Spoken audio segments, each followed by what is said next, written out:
Hello YouTube, this is Morgan, Airspeed Prime here at my next Star Wars Rebels review. This one's going to be for Season 2, Episode 7, Stealth Strike. And yeah, this was a pretty good episode. I actually quite like this one compared to, I suppose some of the episodes recently haven't been as good. This one felt a little bit better because even though it still, I think, had the same, I suppose, series-wide issue of like every episode is kind of a contained thing to itself and there's not much kind of continuity between episodes in terms of like this is what we're building towards all that much. This one felt a little bit bigger than everything else. The idea of this like experimental Empire ship, this new kind of Star Destroyer thing with the gravity well generator, be able to soak kind of ships out of hyperspace, like that was a cool idea, and like it made sense that like this is something that the rebels need to destroy and stop in its tracks. So in general, the plot of this episode, even though I really don't think we'll ever really have much reference to this ever again, it made sense. Like, okay, this is reasonably big compared to like, let's just get this information that we're never going to tell you about, or let's get these generators down to this planet which we're never going to go to, that sort of thing. So I like that. And then in terms of the character stuff, I like that the episode focused on what I think is probably our most interesting trio at the moment, Ezra, Kanan, and Rex. In that, like, you kind of had two things going on in this episode. Sato, the commander of the rebels, at least our group of rebels, being impressed by Ezra's skill and how like resourceful he could be in the middle of battle. And then the other side of things was Kanan and Rex learning to kind of see the qualities in each other and kind of work together properly as a team and see some loyalty develop between the two, proper friendship. So I like that in general. Like I feel like this episode like accomplished stuff, whereas maybe some of the episodes haven't.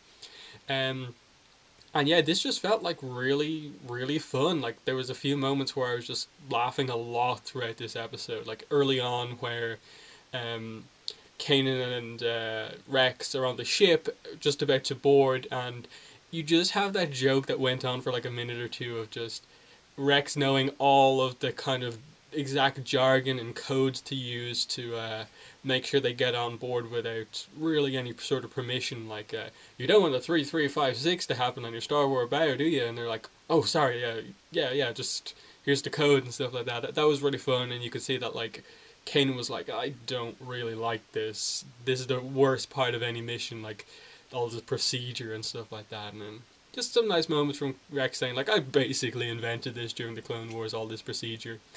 And in general, I like that kind of contrast that when they got on the ship and they were kind of arguing early on in the mission, that you could see kind of what was driving each of them. Kanan was more focused on rescuing everyone. Like, that's what we need to do. We need to rescue everyone and get out. Don't risk the safety of our close group for the whole fleet.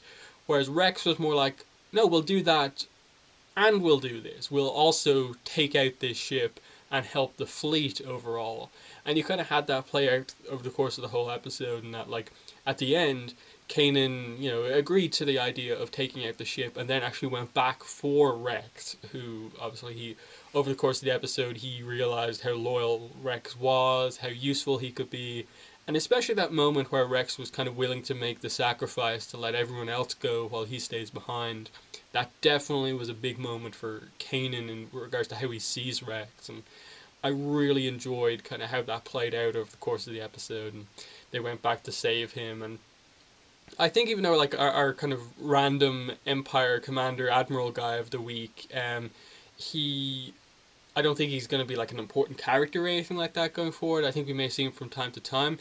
I really enjoyed how kind of overly confident he was, and I was like, oh, look, I'm an admiral in the Empire. Look how fancy I speak. And I loved how he completely underestimated Ezra just because he's a kid, and even Callus was like, look, you're something's going to happen here. And so Callus wasn't even at all surprised when he came back and found the ship destroyed. So I just thought a lot of comedy played off the Admiral Guy, just because he was so confident everything was going to go the way of the Empire and nothing went right for him. It was really nicely done. Chopper also had some nice moments. they didn't really touch on the whole paint job change. I don't think that's going to be a permanent thing. I think it was just to make him look more imperial that they kind of painted him black and red rather than his usual orange. Um, but he did the whole sabotage thing, and in general, this whole episode had very much a New Hope kind of reference feel for like most of it. The idea, the main focus of the episode was two undercover stormtroopers going on board a star destroyer to save someone, and then they fight their way out, and there's a whole kind of tractor beam gravity well plot as well going on here. So hugely referential to A New Hope, and it was definitely fun getting to see like the generator complex in the Star Destroyer and how they did it in Rebels. It looked really nice, and in general, like this episode, overall as well, I thought looked really cool. Like especially when the sabotage gravity well went haywire and it sucked all the kind of Empire ships together. There was some really cool kind of animation on just the ships kind of ripping each other apart, and then especially that explosion at the end I thought looked amazing, as they obviously escaped. So I like the way that was done. So in general, like a fun episode. The only thing it has that doesn't make me completely be like, this is like one of the best episodes ever, is just that it doesn't overall hit anything in the main plot. Like, where's Ahsoka been the last couple of episodes? Like, when are they kind of build towards this Darth Vader Ahsoka confrontation? What is the main plot of this series? I think that's the main thing that I'm a little bit kind of like not sold on with this series just yet. That we started off the season with a bang. We had the Siege of Lothal movie, and then the first couple of episodes, they went to get Rex, and they're like, okay, we're forming a much more of a rebellion. But then we got to, we're the last couple of episodes especially, we're just kind of like, what exactly is going on here? Like, what are we building towards? Because at the moment, it just seems like they could go on, like, indefinitely like this. That it's just it could just turn into somewhat of a Clone Wars type thing, where it's just, here's one engagement between the rebellion and the Empire. Here's another one, another one, another one. And we're just kind of build towards, like, A New Hope. We're still a few years off that, so what's going to happen? Whereas I think the Clone Wars, obviously it ended before it could really accomplish what it was going to. You always knew that it was part of this war that went on for a set period of time, and we were gradually building towards, Revenge of the Sith time, and there were certain things that can and can't happen.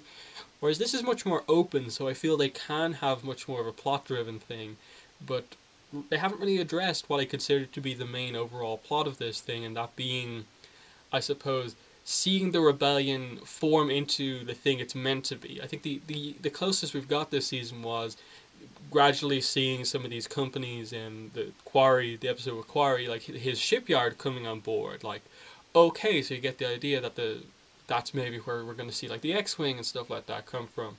But what about the other characters? Like, where's Akbar and all these sort of things? Like, that's what I'm kind of looking for in this series. Seeing these connections that kind of establishes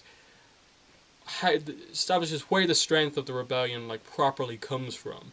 Like Leia, I suppose I'd like to see her maybe get involved at some point as well, and that sort of thing. I think there's some stuff you can do there, and then the Inquisitors. I think they would be an interesting thing to bring back in as well, just to give some real threats, without having to use Darth Vader every episode. So, I think.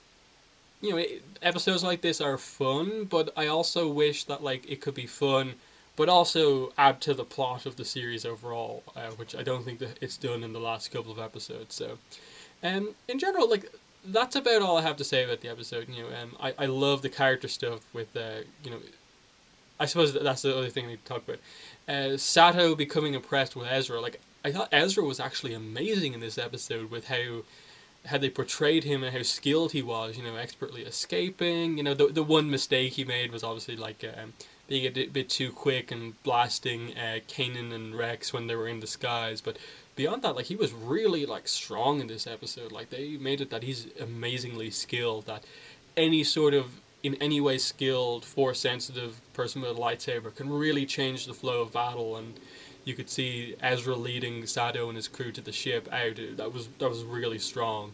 And Sato became very impressed with Ezra, and you can obviously see how impressed he is in general with the whole Ghost crew now, plus Rex. So some pretty cool stuff there.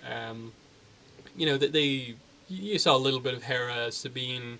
I actually liked the bit from Sabine at the start of the episode where she kind of established, like, look, from my time in the Imperial Academy, this is how they're going to approach doing what they're doing. This is what they're testing. It's probably only a small scale thing, so if we get in, take this out, it'll be gone. I like that they used her past with the Imperial Academy to get a kind of advantage in the situation. And probably one of the best uses of Sabine we've seen so far in the series, using what's happened before.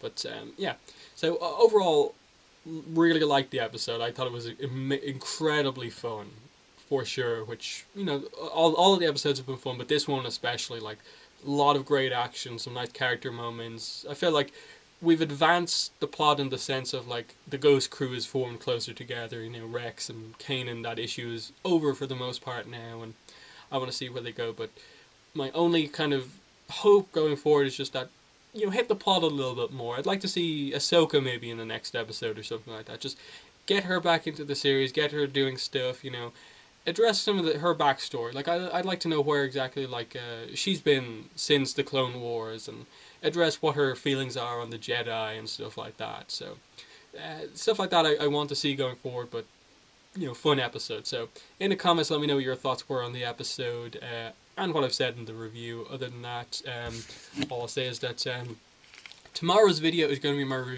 review of Star Wars Kanan Issue 8. Obviously it came in on Wednesday, but I only managed to get to a comic book store today. So yeah, I'll have the review for this out tomorrow, and then hopefully over the weekend I'll do the review for Sword Art Online Progressive Volume 3, the novel, light novel. But yeah, other than that, thanks for watching, and bye.